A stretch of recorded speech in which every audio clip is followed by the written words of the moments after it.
Before we dive in, drop a quick hi in the comments. It may seem small, but trust me, it really helps YouTube share this story with more sci-fi fans like us. I'd love to see who's watching. 10 years ago, New Carthage. The communications tower went first. 1 second, it was there, blinking its slow green pulse against the night sky, the way it had for 30 years. The next, it was a column of white fire that turned midnight into noon and sent the shockwave rolling through the colony streets, hard enough to knock people off their feet. Wren grabbed the doorframe of the grain processing office and held on while the windows flexed and the shelving behind him cascaded to the floor. He looked up. The sky was full of them. 3 harvest vessels dropped through the cloud cover, their hulls black and massive and running no lights. The burning tower lit them anyway, casting firelight across the rooftops, the square, and the faces of the people pouring from their homes into the street below. Someone was shouting about the orbital platform. Another person was shouting about the emergency channel. Neither of them understood yet that both were already gone, that the Cricks had taken out every means of calling for help before the first colonist had opened their eyes. The food depot on the colony's eastern edge went next. A precision strike blew apart the roof and eastern wall, setting the contents ablaze and sending black smoke into the pre-dawn sky. It made absolutely certain every person in New Carthage understood that the things they needed to survive were gone. Then the ore processing plant, the main power relay, the vehicle depot on the southern road. Each strike was precise. Each one targeted something necessary. The goal was not to kill as many people as possible, but to cripple the colony fast enough that everyone understood how much had already been lost. By the time the ramps dropped, Wren could count 11 separate fires from where he stood. The handlers came out in formation into the market square, calm, organized, weapons up but not firing because there was nothing to fire at. The suppression had worked exactly as designed. The population of New Carthage was already in the square, driven there by the strikes, the smoke, and the instinct to find open ground, pressing tightly against each other as fear erased the space between people. Then the handler started moving through them. The scanner swept across faces, across bodies. The gestures came. Left, right. One group, a second group, and the crowd that had been pressing together began to be pulled apart, and that was when the noise started. The boy was maybe 7 years old, small even for that. He had been holding his mother's hand when the handler separated them, scooping him up in one motion. The boy twisted immediately, reaching back toward her, and screamed her name with the absolute conviction of a child who believed the world could still be corrected if he was loud enough. His mother heard him. She turned, and she fought. She went for the handler immediately, hitting with her hands, her elbows, anything she could force into motion through the crush of bodies around her. She was still fighting when 2 more handlers caught her arms and dragged her backward toward a third group. She kept her eyes on the boy the entire time. She was still reaching for him when they pulled her up the ramp. Still reaching when it closed. The boy screamed her name until the collection ship sealed, cutting the sound off so abruptly that the square felt quieter than it had any right to be. Wren stood at the edge of the square, with his back against the wall of the grain processing office, and watched the scanner sweep across him, while the handler's flat yellow eyes followed the result. The calculation happened instantly somewhere behind those eyes, automatic, emotionless, without a trace of hatred or satisfaction or anything that looked remotely human. Not worth the cargo space. The handler moved on. That was what nobody truly understood about the Cricks, unless they had seen a harvest operation themselves. They did not hate New Carthage. There was no rage in them, no contempt, nothing that looked like the face of an enemy. They were handlers running a collection operation, and they were very good at it. The children went left. The men with the broad shoulders and hands shaped by frontier labor went right. Certain women, selected by a secondary device the handlers consulted with careful attention, were directed toward the third craft reserved for the interstellar black markets that trafficked almost exclusively in female bodies, taken from conquered species across the frontier. The elderly stayed behind, not out of mercy. They simply had no value to the harvest. For 4 hours, the cricks worked in rotation, fresh handlers cycling through while others processed and loaded. When the ramps finally lifted and the ships disappeared into the smoke-filled sky above New Carthage, maybe 200 people remained in the market square.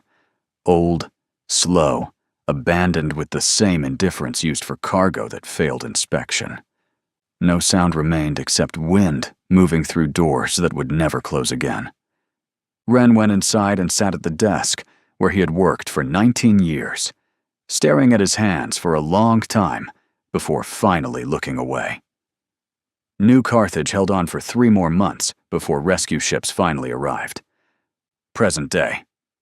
Year 3850, 10 years after the fall of New Carthage. Human colony, Cassandra, 12. The survivors of New Carthage did not stay together.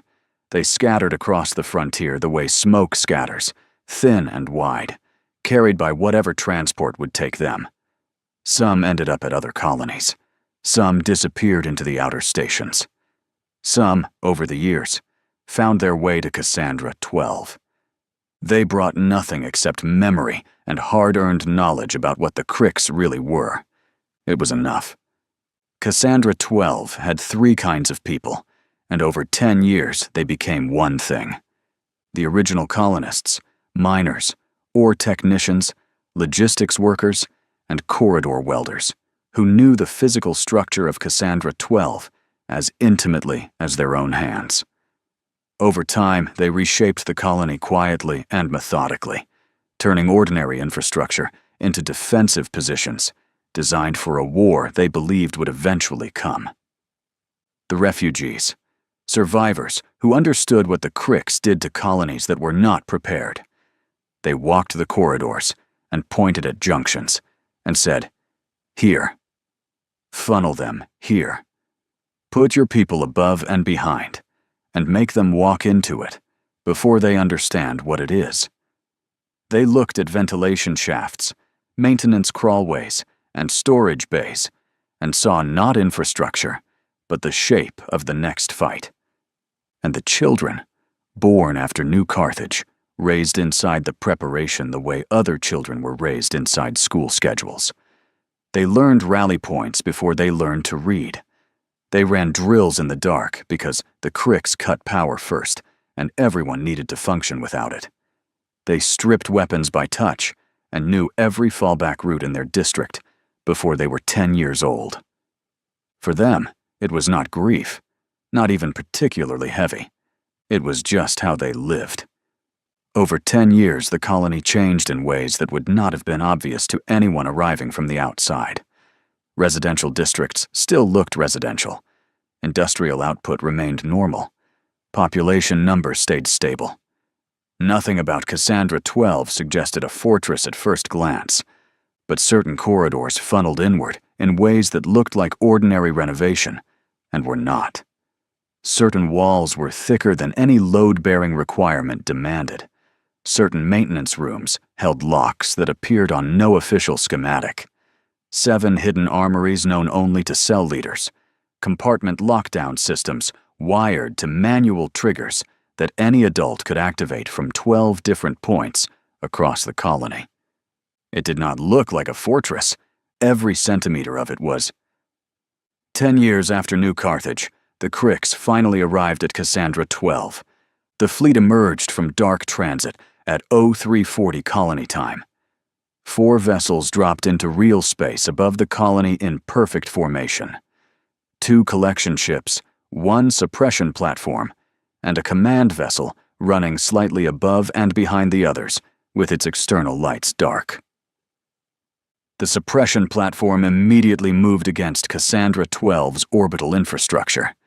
The communications relay died first, then the sensor buoys. The entire engagement lasted less time than it took to drink a cup of coffee. Then the collection ships began their descent. On the command vessel, Harvest Director Vathak Sol reviewed the operational brief with the calm precision of a handler who had repeated this process often enough for it to feel routine. 41 harvest operations across 11 frontier systems had taught him the same lesson repeatedly. Confidence was useful. Arrogance was fatal. The profession rewarded preparation, pattern recognition, and the ability to remain calm while entire populations collapsed around you. He reviewed the target profile again. Cassandra 12, Frontier Colony. Population estimate, 4,300. Primary industries, ore processing, and logistics support. Defensive infrastructure minimal. The operational file had been assembled over 24 months from trade manifests, port records, cargo registrations, and second-hand reports purchased from species that had dealt with Cassandra 12 often enough to think they understood the colony. He closed the file without concern. At 0347, the descent order went out across the fleet. Below him, Cassandra 12 remained dark across most of its surface, quiet beneath the drifting cloud cover. In Vathak Sol's experience, colonies were always quiet at the beginning. Fear and confusion usually needed a few more minutes to fully spread through a population. Vathak Sol had no reason to believe this colony would be different. The first boarding craft touched the southern landing pad. The pad was empty. The colony beyond it remained dark beneath the cloud cover. The boarding commander logged the blackout as probable orbital suppression damage and moved his team off the ramp in standard formation. 20 handlers, 6 armed escorts, scanners active, weapons ready. The southern district was residential and light commercial, a grid of low structures, covered walkways, and narrow corridors between buildings. There should have been movement somewhere ahead of them. Civilians running, voices echoing through the corridors, panic spreading after the arrival of the collection ships. Instead, the corridor ahead remained empty and still. The commander stopped at the edge of the landing pad and swept his scanner down the primary corridor. Life signs appeared immediately, multiple contacts positioned above and to both sides in a layered pattern. His threat assessment systems flagged before he consciously understood what he was seeing. None of them were moving. He raised his fist, and the formation halted. A second later, the floor lighting activated. Emergency strips flooded the corridor in dim red light, just enough illumination to track movement without properly revealing the space around them. Deliberate lighting. Controlled lighting. Then the mag locks released. A barricade slammed down along his left flank, plasteel panels and welded mining equipment sealing the side corridor he had intended to use for maneuvering. Before the impact stopped echoing, a second barricade dropped across the primary corridor ahead of them. Figures appeared along the top of it. Humans stood behind the barricade without speaking or moving, watching the boarding party with the composure of people who had been waiting in those positions long before the first Krix vessel entered orbit. Behind the Krix formation, the landing pad doors sealed shut under heavy manual mag locks, activated from somewhere deeper inside the colony. The commander turned just in time to see 3 humans already inside his perimeter. He had not seen them approach. He could not identify where they had entered from. The first shot came from above and to the left. The second hit an escort from behind before he could turn toward it. The third came from the barricade itself. The attack did not resemble any suppression pattern the commander recognized. Fire came from multiple directions almost simultaneously, and every time his escorts locked onto a firing position, the shooters had already vanished into maintenance crawlways, hidden access routes, or spaces the schematics insisted were solid walls. The bursts stayed short and controlled. Gunfire erupted from one direction, disappeared, then resumed somewhere else entirely before return fire could stabilize. His escorts reacted exactly as trained. They repositioned, covered each other's movement, and returned fire with disciplined precision. But the colony itself seemed designed to break those responses apart. 2 handlers went down almost immediately, while the attackers continued moving through corridors and access points that should not have existed at all. The commander pulled the surviving team into a defensive cluster and called for support. He stayed calm under fire, reorganized correctly, followed procedure exactly. On the command vessel, Vethak Sol received the contact report. He listened to it once, then pulled the simultaneous reports from boarding parties 2 and 3 operating in the Eastern Processing District and Northern Residential Block. All 3 teams were in contact. All 3 reported structured resistance, barricades in positions absent from every schematic in his database, coordinated fire from multiple vectors, targets that struck and disappeared before return fire could stabilize. No civilian collapse, no scatter, nothing that matched the behavioral profile of a frontier population during a harvest operation. He brought up the colony schematics beside the live sensor feed from the ground teams and studied them in silence. The schematics showed a standard colonial settlement, open corridors, predictable infrastructure, civilian construction. The live feed showed something else entirely. Vethak Sol lowered the operational brief onto the console beside him. For the first time in his career, the numbers no longer meant anything. Outside the viewport, Cassandra 12 remained dark and quiet beneath the fleet, unchanged from orbit. Nothing about it looked different from the colony they had approached. Inside, it was something else entirely. "Pull additional boarding units from the collection ships," Vethak Sol said. "Full combat load.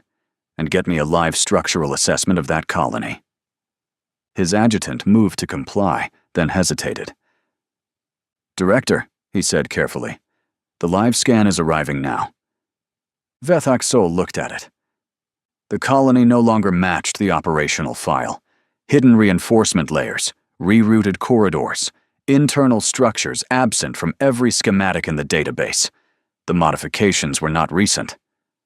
He understood then that the humans had not improvised this resistance after the fleet arrived. "Recalculate the operation timeline," he said quietly. "By how much, Director?" Vethak Sol watched the boarding teams pinned inside defensive corridors, engineered to hold them there, while human defenders moved through the colony with the calm coordination of people repeating something they had rehearsed until it became instinct.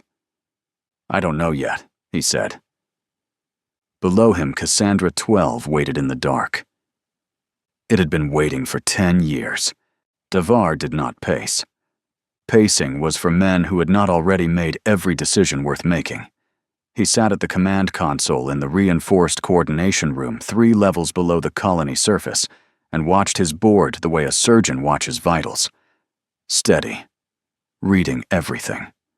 Reacting to nothing until reaction was required. The room was small, functional. A folding table, 3 consoles, a wall of hand-drawn schematics that predated every digital update by years because Davar trusted paper when the power went out. 2 runners sat by the door, trained. They did not speak unless spoken to, and they did not look at the board unless told to. He had spent 10 years building Cassandra 12 into something the Cricks could not swallow in 4 hours. Kill funnels, hidden armories, compartment lockdown triggers. Fallback routes marked across paper schematics spread over his desk, night after night. He had done it the way you do anything that matters. Quietly, methodically, without asking permission from people who would have called it unnecessary. Now the board was lit across all 3 districts, and he was reading what it told him. The contact reports had changed, not the volume, the pattern. The Cricks were moving differently. Tighter formations, coordinated suppression fire before advancing instead of after. Units leapfrogging each other through corridors instead of pushing straight. These were not handlers running a collection sweep. These were soldiers running a clearance operation.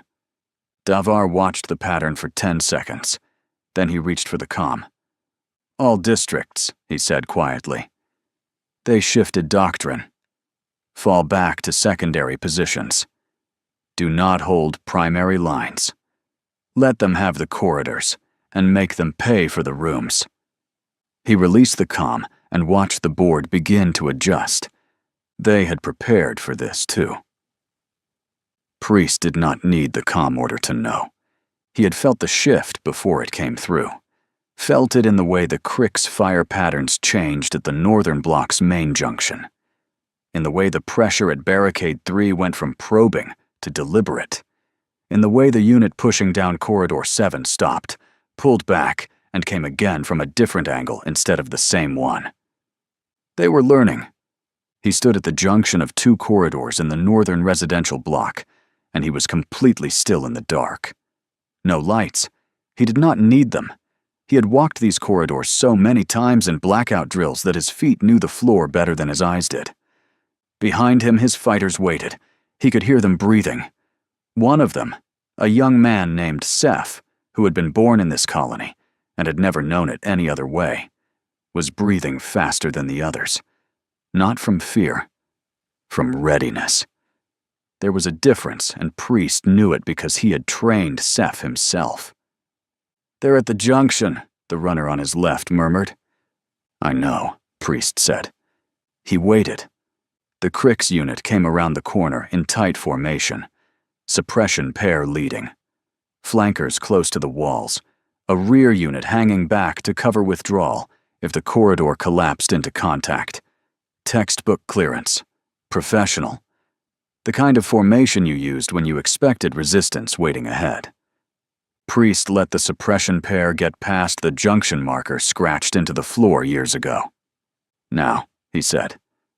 The ceiling panel released, weighted with salvaged ore processing equipment, designed by Davar and installed by Priest with his own hands.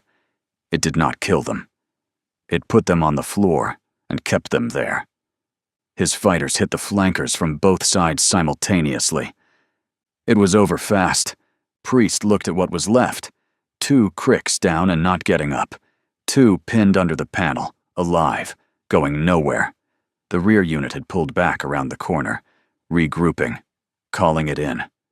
"Fall back," Priest said. "Secondary positions. Move." They moved. Seth was last, covering the retreat. Short controlled bursts at the corner to keep the rear unit honest. They were sealed into a fallback room before the Crick's rear unit came around the corner and found nothing but an empty junction and their pinned colleagues and silence.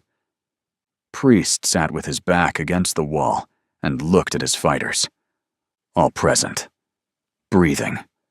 For the moment, that was enough. But the pressure was building, and he knew his district better than anyone. He knew exactly which wall was going to crack first. He keyed his comm. "Northern block holding," he told Davar. "They're learning fast." "I know," Davar said. "Hold what you can. Abandon what you can't." "Understood," Priest said, rising from the wall a second later. The wall cracked 20 minutes later. The Cricks found the maintenance bypass hidden behind Barricade 7. Priest never learned how. Maybe they forced open a panel that had been meant to stay sealed. Maybe one of them simply noticed something another species would have ignored.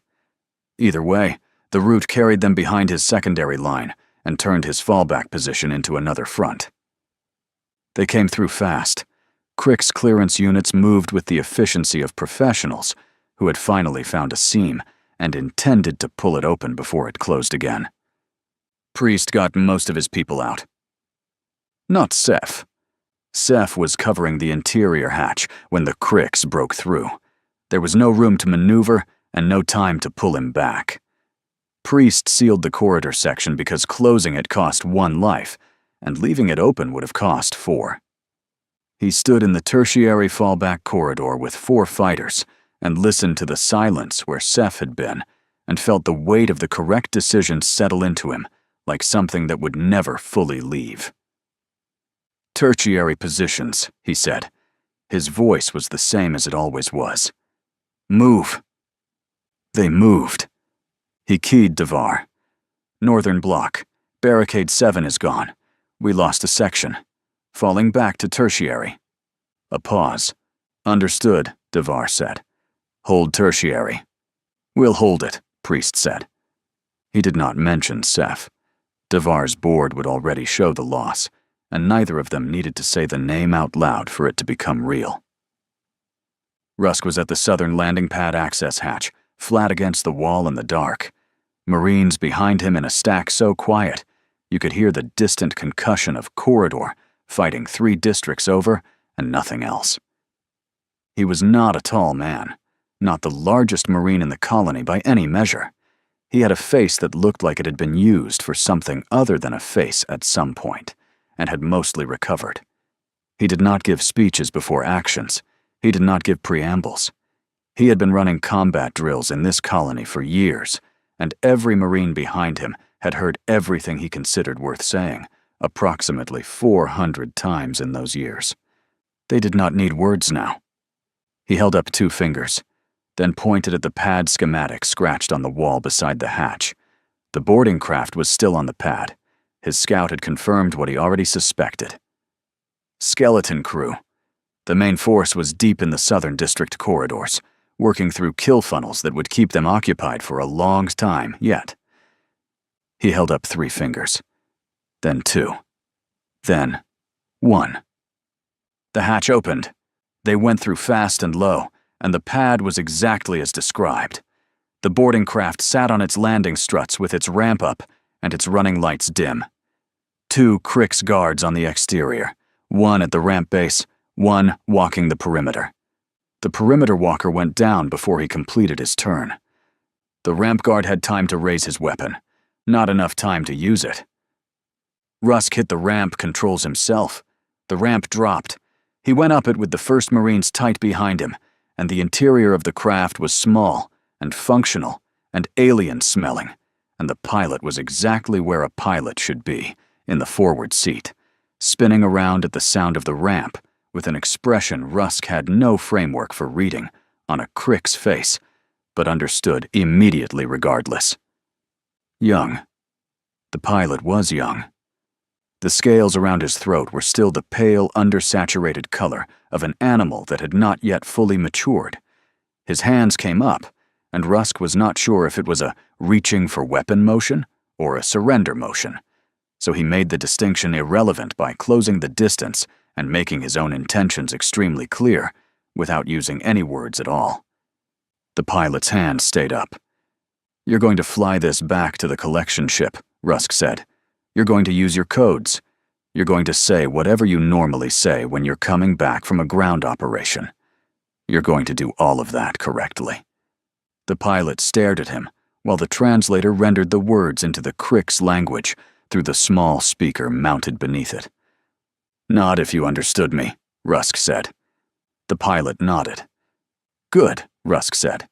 He stepped back 1 pace. "Do it wrong once, and we find out if this thing flies without a pilot. You understand that also?" The pilot nodded again. "Faster." Rusk looked at his Marines. He looked at the interior of the craft. Functional. Cramped.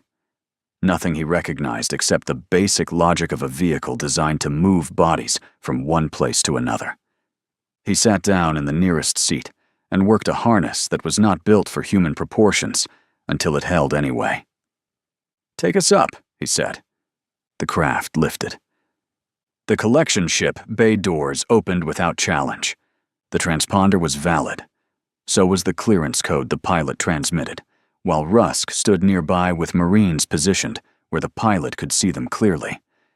In the middle of an escalating harvest operation, the bay controller logged the returning craft, cleared its approach vector, and opened the doors the same way he had done dozens of times already that night. The craft settled into the bay. The ramp dropped. Rusk came out first. The bay crew had exactly the wrong amount of time to understand what they were seeing, enough to see it, not enough to do anything about it. The Marines moved through the bay fast and low and ugly. They were not comfortable. The gravity was slightly wrong, and the lighting was the deep amber of Crix interior systems, and nothing smelled right. None of that slowed them. The bay was secured. Rusk grabbed the pilot by the collar and put him at the front of the column. "Communications deck," he said. "Take us there. Now." The pilot moved. Marines followed. Through corridors that meant nothing to human eyes until the pilot stopped at a hatch, and Rusk put a hand on his shoulder, and the pilot opened it. The communications crew had time to stand up. That was all. The partial transmission that escaped before the console was seized was 11 words in Crick's operational code. Contact in bay, nature unknown, stand by for, and then nothing. Rusk looked at the silenced console, at the Marines holding the communications deck, at the corridor beyond the sealed hatch, where he could already hear the sound of the remaining crew regrouping in the forward sections. They held the bay. They held the communications deck. The rest of the ship was Crick's territory, and the sound from forward told him the crew was not going to leave it that way for long. He keyed his ground comm. The signal pushed through the hull weakly, but it pushed through. "Devar," Rusk said. "We're on the collection ship. Bay and comms are ours. Forward sections are still theirs." A pause. "Understood," Devar said. "Hold what you have." "Working on it," Rusk said. He looked at his Marines, trapped on a hostile alien ship, enemy crew regrouping forward, no extraction route, ground battle still running below them. "Seal the bay doors," he said, "and find me something we can use as a barricade." On the command vessel, Vethak Sol received the partial transmission and listened to it twice. Contact in bay. Nature unknown. Stand by. He sent a retrieval craft to the collection ship immediately. The craft launched and moved into approach position and could not dock. The bay doors were sealed from inside and not responding to external override. His adjutant reported this without inflection. Vethak Sol considered a forced hull breach, a retrieval team cutting through the exterior. He ran it against what he knew about the collection ship's internal configuration. A breach attempt risked catastrophic decompression across sections that still held his own crew. Until he knew exactly where his people were inside that ship, a forced entry could kill more of his own than the humans had. He held the retrieval craft in position, waiting, watching the sealed doors. Then he pulled the bay approach log, reviewed the life sign count on the returning craft, cross-referenced it against the manifest of the boarding party that had deployed to the southern district. The numbers did not match. He set the log down. He looked at his tactical display, the colony below, still resisting across all 3 districts, his reinforced units making progress, too slowly. The collection ship, compromised, bay sealed, crew status unknown, the retrieval craft sitting outside doors that would not open. He pulled the system edge sensors. The fleet transit signature was there. Faint. A human armada moving in-system at the edge of his long-range detection. He ran the calculation and didn't like the result. Hours, not days. He looked at the colony for a long time. Devar's board registered the southern district deteriorating in the same moment. With Rusk gone and the skeleton crew ambushed, the Crick's ground units in the southern corridors had pushed harder, found less resistance at the pad perimeter, begun pressing the remaining defenders back toward the central fallback positions. The southern thread was fraying. Devar noted it, adjusted the fallback order for the southern cell, bought them more time in smaller increments. He was still doing the math when his proximity alert fired. The suppression platform was repositioning. He stared at the signature, ran the calculation. The platform wasn't moving to a new orbital station. It was moving to a bombardment angle. Direct colony strike. Area denial. Not precision. Extermination. Devar keyed every comm channel simultaneously. All districts. Platform is repositioning for bombardment. Fall back to deep shelters. Now. Move! He keyed Rusk separately. "They're going to burn the colony," he said. "How long can you hold that ship?" On the collection ship, Rusk looked at the barricade his Marines had built across the forward corridor from everything they could pull from the bay. Looked at the sealed doors behind him. Looked at his Marines. Looked at the young Crick's pilot sitting against the wall with his pale, scaled throat, and his first operation, and his expression of an animal that had wandered very far from anything it understood. "Long enough," Rusk said. "Do something with that time, Devar." Davar looked at his board, at the suppression platform moving into bombardment position, at the fleet signature on the system edge that was not close enough. Not yet, but closer than it had been. Working on it, he said. On the command vessel, Vethak Sol watched the suppression platform complete its repositioning and felt nothing in particular about what came next. He had come to run a harvest. The harvest was over. What remained was the message. Fire when ready, he said. The suppression platform did not fire everything at once. That was the thing Davar had not fully anticipated, not the bombardment itself. He had built the deep shelters for that. What he had not anticipated was the patience of it, section by section. The way you demolish something you intend to leave as rubble rather than crater. He sat 3 levels below the surface and listened to the colony come apart above him in increments and watched his board go dark, 1 section at a time. Southern Cell, down to a voice he did not recognize. "Holding deep shelter," the voice said. "We have wounded." "Stay down," Davar said. "Northern block, Priest's marker still active, still transmitting." He keyed the fleet signature on the system edge, closer. The math was still the math, and the math said not yet, and above him the board kept going dark. He keyed Rusk. "Platform is still firing," he said. "Tell me you have something." On the collection ship, Rusk stood at the barricade his Marines had built across the forward corridor and listened to the quality of the silence coming from the sections beyond it. The difference between disarray and preparation. He had heard that difference enough times to recognize it without seeing it.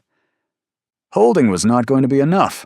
He stepped back and looked at the young pilot sitting against the bulkhead with his pale-scaled throat and his hands loose in his lap and his eyes somewhere that was not this room. Rusk crouched in front of him. "Propulsion and navigation," Rusk said. "Can you access them from the communications deck?" The pilot looked at him. The translator converted the Crick's response into human speech a second later. "During Bay lockdown, the emergency routing mirrors flight control to communications," it said. "Yes." "Then get up," Rusk said. The pilot got up. At the communications console, his hands moved with the automatic confidence of someone who had trained on these systems before they were old enough to run a harvest operation. Rusk stood behind him and understood enough of what he was seeing. "Set a collision course with the command vessel," Rusk said. "Slow. I want Vethak Sol to see it coming and have enough time to understand what it means." The pilot's hand stopped. He did not look at Rusk. He looked at the display, at the command vessel, at the geometry of what Rusk was describing. "My crew is on this ship," the pilot said. "I know," Rusk said. "Set the course. Then get your crew to the evacuation pods. You have enough time to do both." The pilot sat with that. Rusk did not push him. He had made the offer, and the alternative was implicit, and neither of them had time for anything else. The pilot's hands moved again. The collection ship began to drift. Rusk keyed groundcom. "Davar," he said. "It's moving." Then he looked at the pilot. "Go," he said. "Get your people out." The pilot stood, looked at Rusk for a moment with an expression that did not translate and did not need to. Then he moved toward the forward sections to find what remained of his crew. Rusk watched him go, then turned back to the barricade. Whatever came next, they would hold it. On the command vessel, Vethak Sol saw the collection ship's trajectory change before his adjutant reported it. He ran the geometry once, mass, heading, time to impact. Then he looked at the suppression platform's firing angle and the debris envelope a kill shot would create at this range, and the command vessel sitting behind it.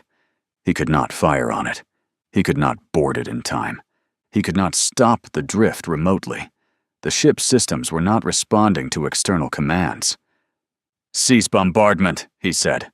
"All power to maneuvering. Get us clear." The suppression platform went cold.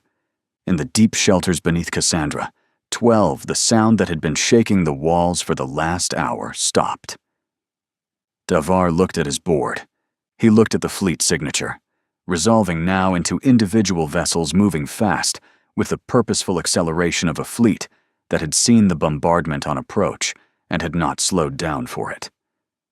He broadcast the message across every available channel at once. All districts.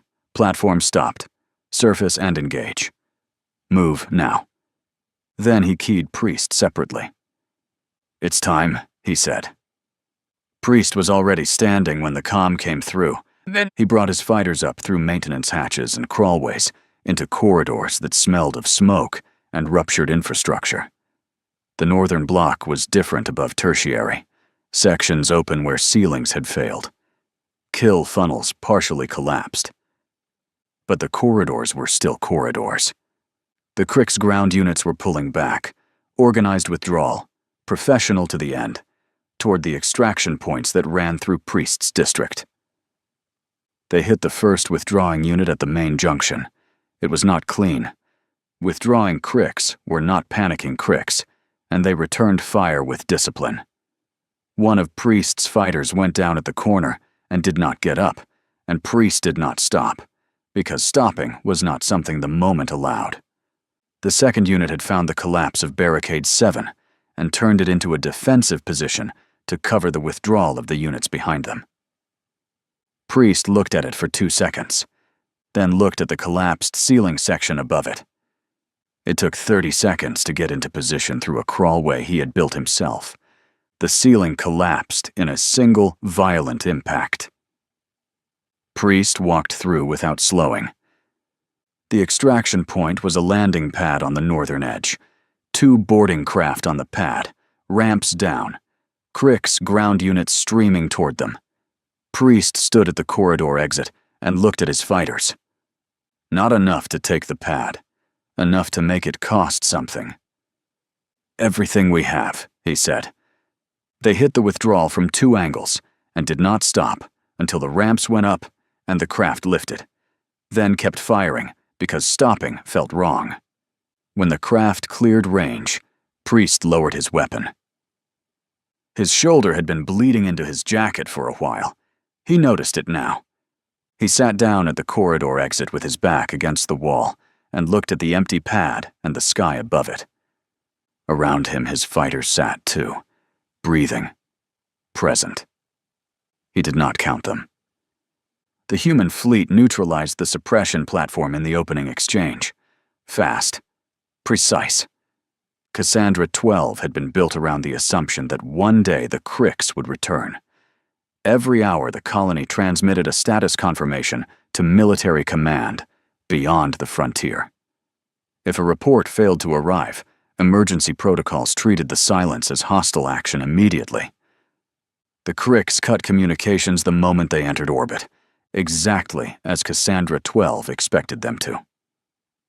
By the time the harvest operation began, a human response fleet was already moving toward the colony, while long-range communications teams continued listening for any surviving transmission that might escape the blackout.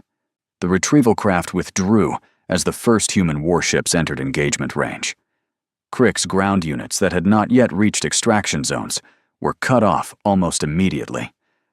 On the command vessel, Vethaksol watched the situation close around him with the clarity of a calculation that only had one possible answer. His adjutant waited. Vethaksol looked at the colony on the surface, still standing, still populated by people coming up out of shelters into the smoke-filtered light, and moving through the damage with purpose. He thought about the assessment. 18 months old. Minimal defense infrastructure. He thought about what 4,000 colonists had built in 10 years while the galaxy was not watching. The human fleet commander's message arrived on the open channel, transmitted in Crick's operational code, and broadcast openly enough for every ship in the sector to hear it. The collection ship and its crew would be returned. After the Crick's prisoners were processed, Vethaksol received it on an open channel that every vessel in the system, Crick's and human alike, was monitoring. He understood exactly what the open channel meant. This was not a negotiation. This was a record. Every ship in this system had just heard a Frontier Colonies fleet dictate terms to a Crix Harvest Director. 41 operations. His name had meant something in the hegemony because of those 41 operations. It would still mean something after today. Something different. He looked at his adjutant. "Log this engagement," he said. "Full record. Every decision. Every outcome. Send it to the hegemony operational database before we complete withdrawal. Flag it for mandatory review before any future harvest operation targeting human space. Director? Any commander who runs a harvest against a human colony without reading this log," Vethok Sul said quietly, "will not be making a mistake. They will be making a choice.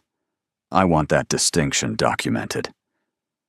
He looked out the viewport at Cassandra 12 getting smaller as they pulled away.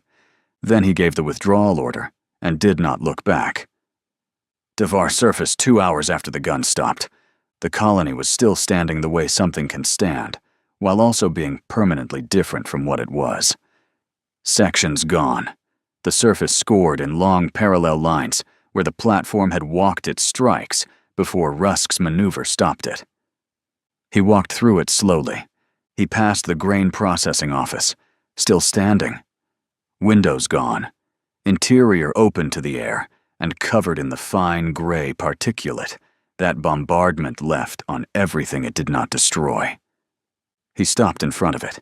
He thought about Seth, about the fighter he did not recognize who had gone down at the northern junction, about the count on his board that he had read and set aside because there had been no time, and then had not returned to, because returning to it did not change it. Around him, people moved through the damage carrying tools, lifting debris, checking the wounded, already beginning the work before the smoke had fully settled. Devar looked at the grain processing office for a moment longer. Then he turned away and walked back into what was left of his colony. The sky above Cassandra 12 was empty. They had paid for that.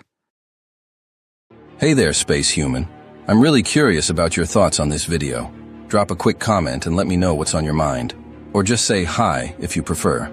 Either way, I'd love to hear from you. Also, remember to check the pinned comment. Trust me, it's worth a look. Oh, and one last thing. I've chosen another video for you to watch. Just click the card here. Or here if you want the whole playlist. See you there.